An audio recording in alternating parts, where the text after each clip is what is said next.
Have you ever had the feeling that you rested, but don't actually feel rested? The body stopped. You lay down, closed your eyes, tried to relax. But underneath it all, something keeps running, as if a part of you is still standing, alert, watching. And that creates a curious experience. You're not exactly tired like before, but you're not recovered either. It's as if you paused the body, but didn't shut down the system. And maybe the most interesting point is this: resting is not the same as entering recovery. That difference may seem subtle, but it completely changes how you understand what's happening. Because many people believe that resting simply means stopping what you're doing, but the nervous system doesn't interpret it that way. For it, real rest is not the absence of activity, it's the presence of safety. And when that safety is not perceived, the body may slow down, but the mind remains in a state of vigilance. This state has a name that's not widely known outside neuroscience: low-grade hypervigilance. It's not the intense alertness of imminent danger. It's more subtle, almost invisible, but constant, like a radar running in the background.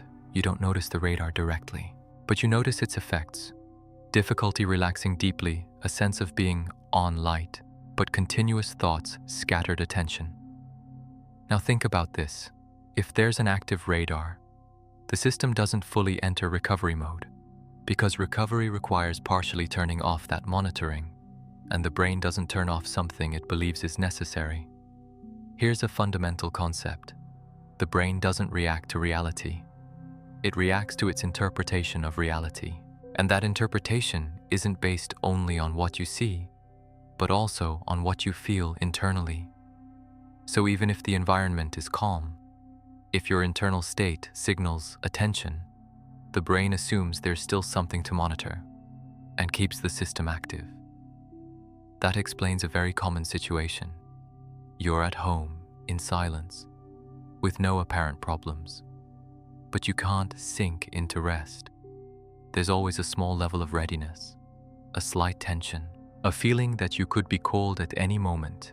Now observe this carefully. This feeling doesn't come from a clear thought. It comes from a state, and states aren't consciously decided. They are generated and often maintained automatically. There's a model called the energy survival model.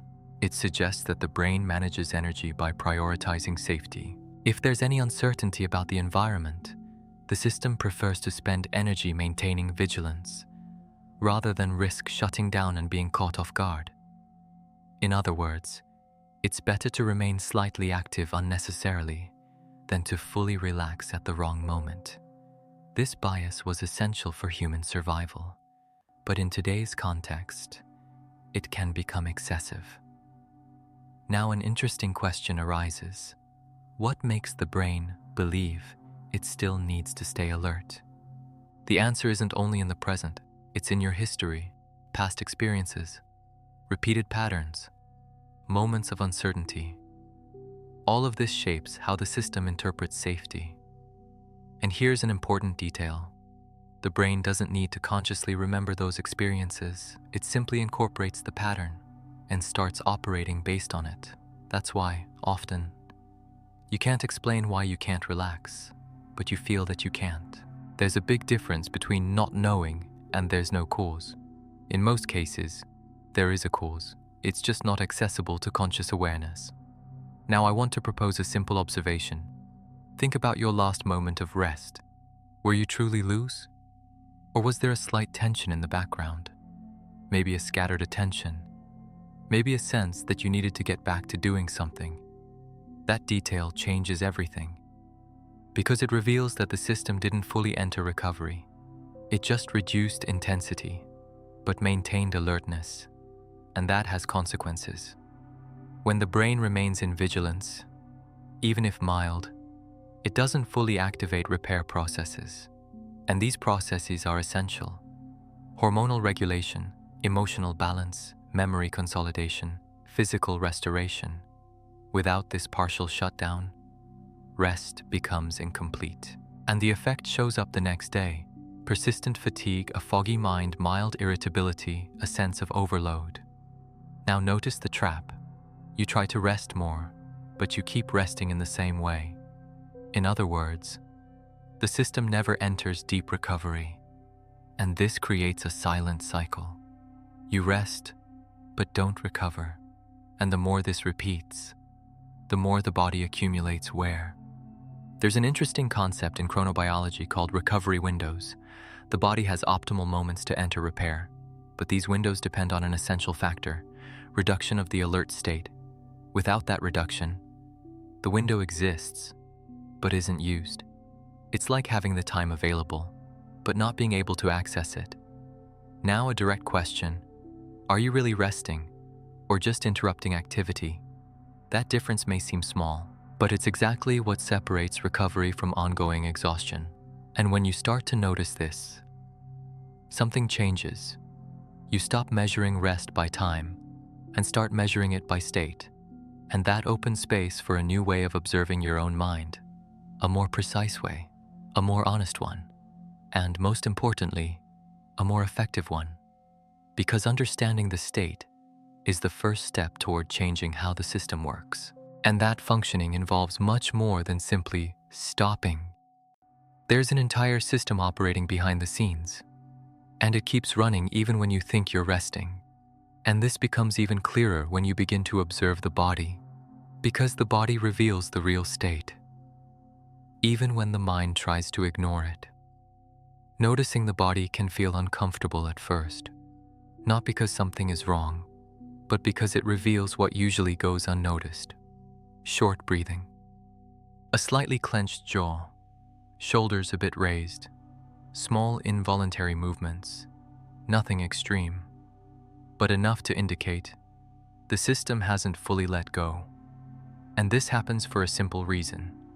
The body doesn't immediately follow intention. You can decide to relax, but the body needs evidence to enter that state.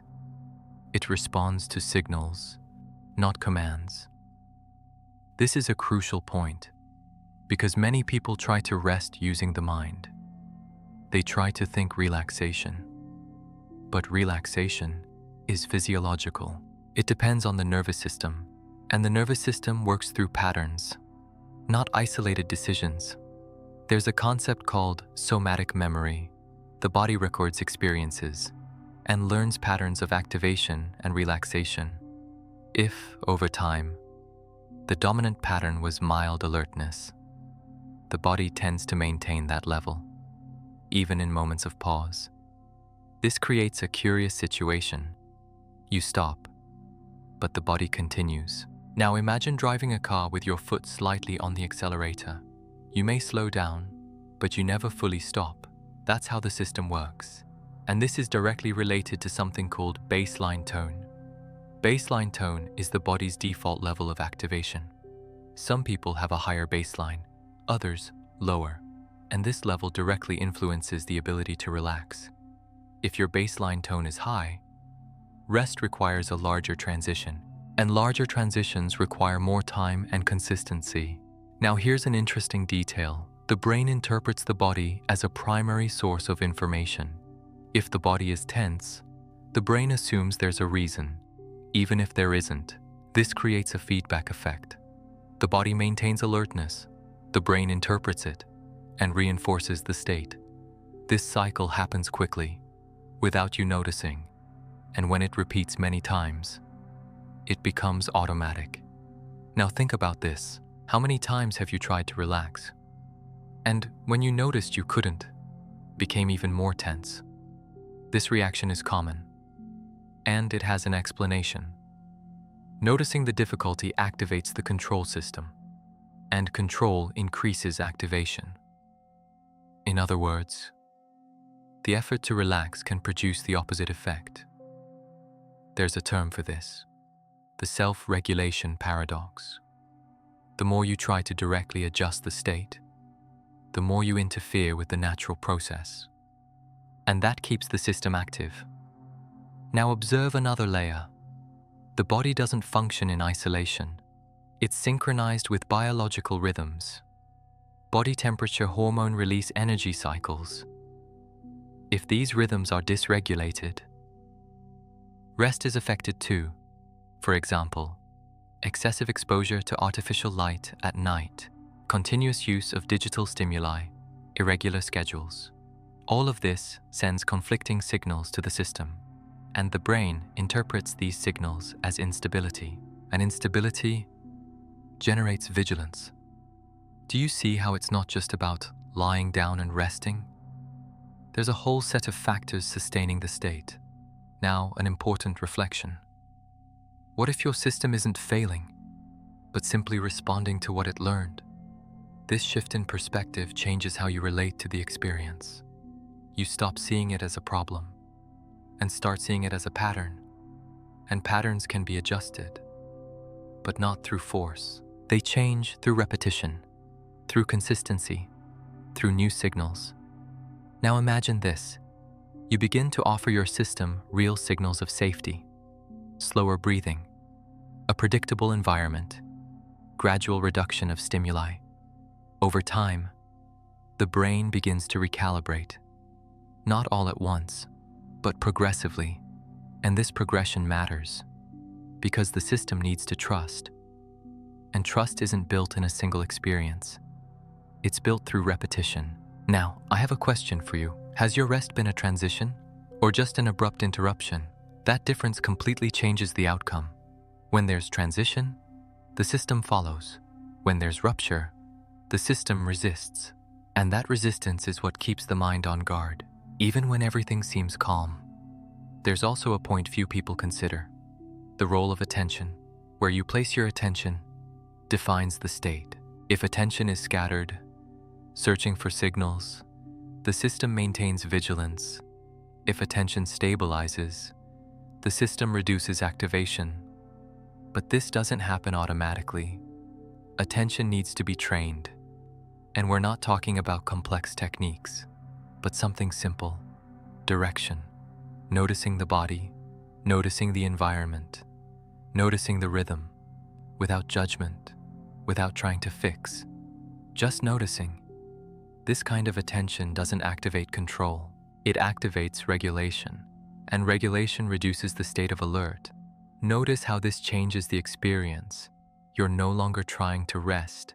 You're creating conditions for rest to emerge, and that completely shifts the process, because rest stops being a goal and becomes a consequence. And when you understand this, something starts to reorganize. The system stops resisting and begins to respond.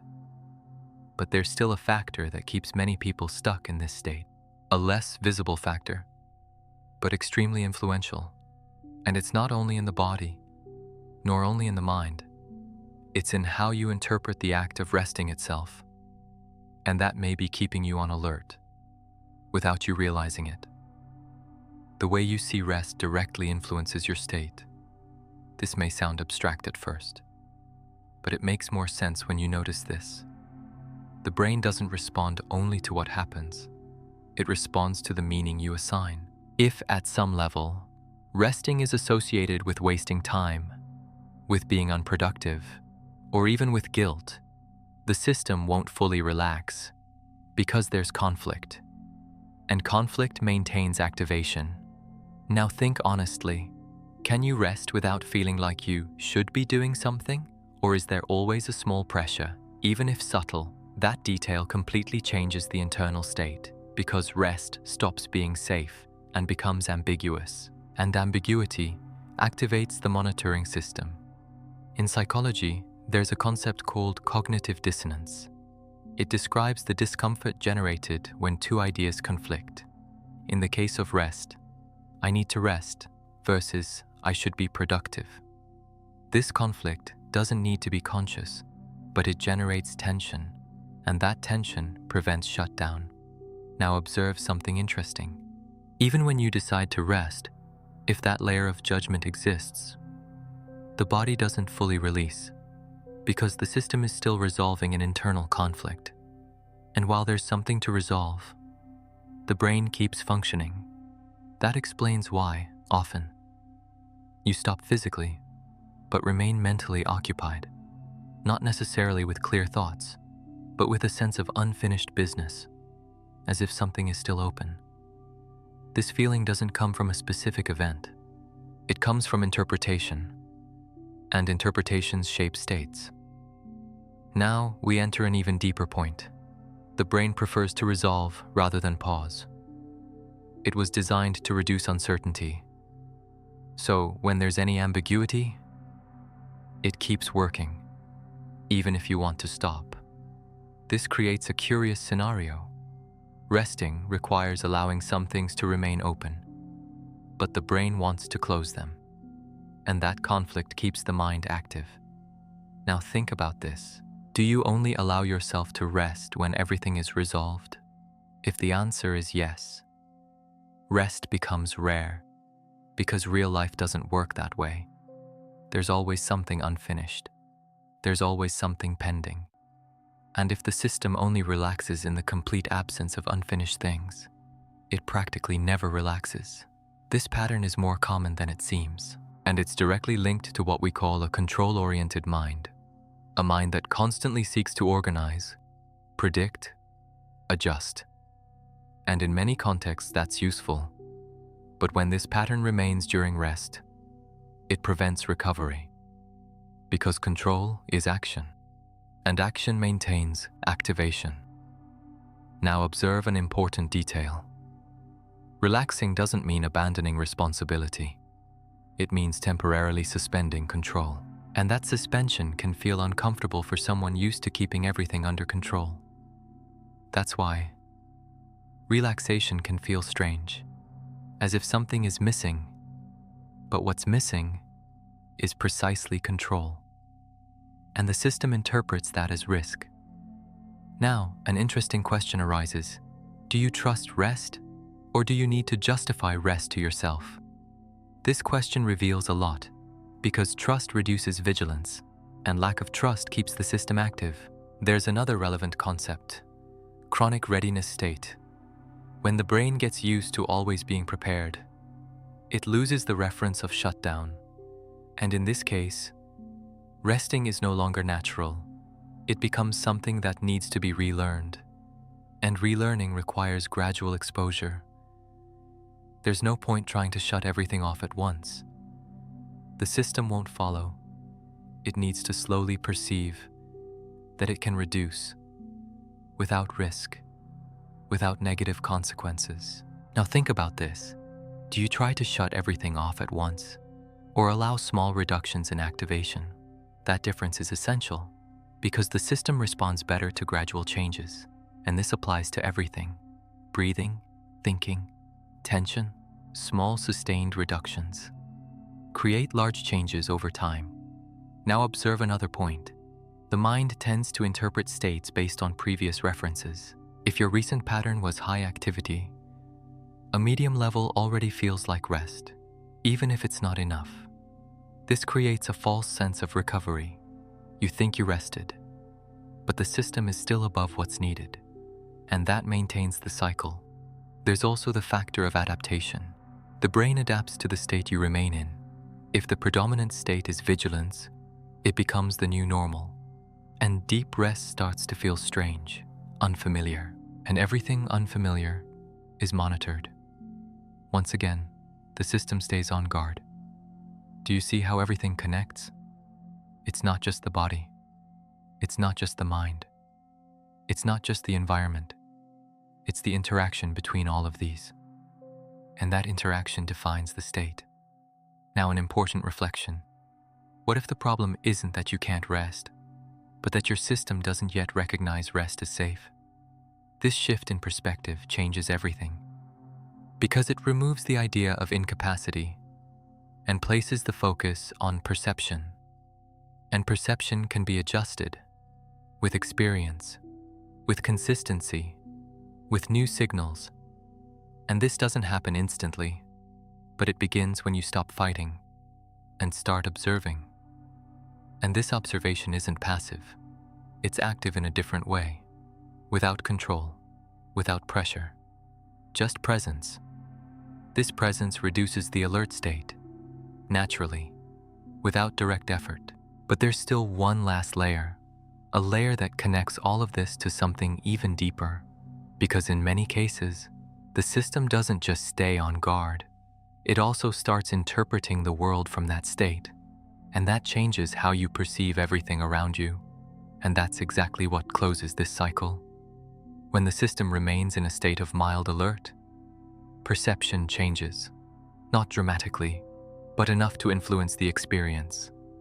Small details gain more importance. Ambiguities seem more relevant. Silences feel heavier. And this doesn't happen because the environment changed. It happens because the filter changed. The brain adjusts what we call perceptual prioritization.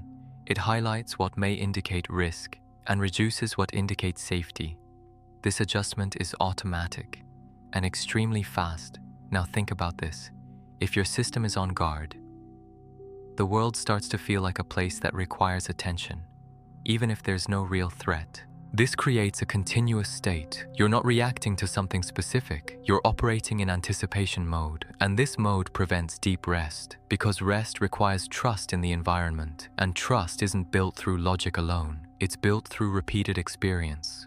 Now observe an essential point. The brain doesn't seek precision, it seeks safety. If it has to choose between relaxing too early or staying alert a bit longer, it chooses to stay alert, because the cost of that kind of error is lower. This bias explains why it's easier to stay on guard than to fully let go. And over time, this becomes a pattern. Now an important question arises. How does this pattern begin to change? The answer isn't in forcing relaxation. It's in gradually reducing the need for vigilance. And that happens when the system starts to recognize safety. But safety isn't just the absence of problems. It's the presence of consistent signals. And those signals can be simple: predictable rhythm, stable environment, slower breathing, reduced stimulation. When these elements repeat, the brain begins to update the pattern. It realizes it can reduce alertness without negative consequences, and that opens space for real rest. Notice how this shifts the approach. You don't need to make the mind stop. You need to show the system it can slow down. And that's different, because it shifts the focus from control to experience. Now let me ask you something. When was the last time you truly switched off? Without effort, without trying, without pressure. It just happened.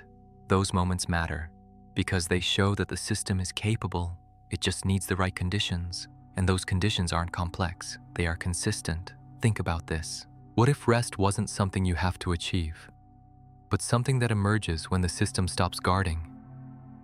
That idea changes everything, because it removes the pressure of trying and places it on understanding. And when you understand, behavior changes, the relationship changes, and the system responds. Gradually, without pressure, without urgency. Now observe the full cycle. The system learns to monitor, keeps the body active, adjusts perception, reinforces vigilance. But this cycle can also be reversed. The system recognizes safety, reduces bodily activation, adjusts perception, reinforces relaxation. And that reversal begins with something simple: awareness. Realizing that you're not actually resting already changes how you relate to rest, because you stop repeating the same pattern expecting a different result and start exploring new ways of entering recovery. And that opens space for something bigger, a shift in how the system functions, not only at night, but throughout the day. Because rest doesn't start when you lie down. It starts in how you regulate the system during the day, and that leads to a new reflection.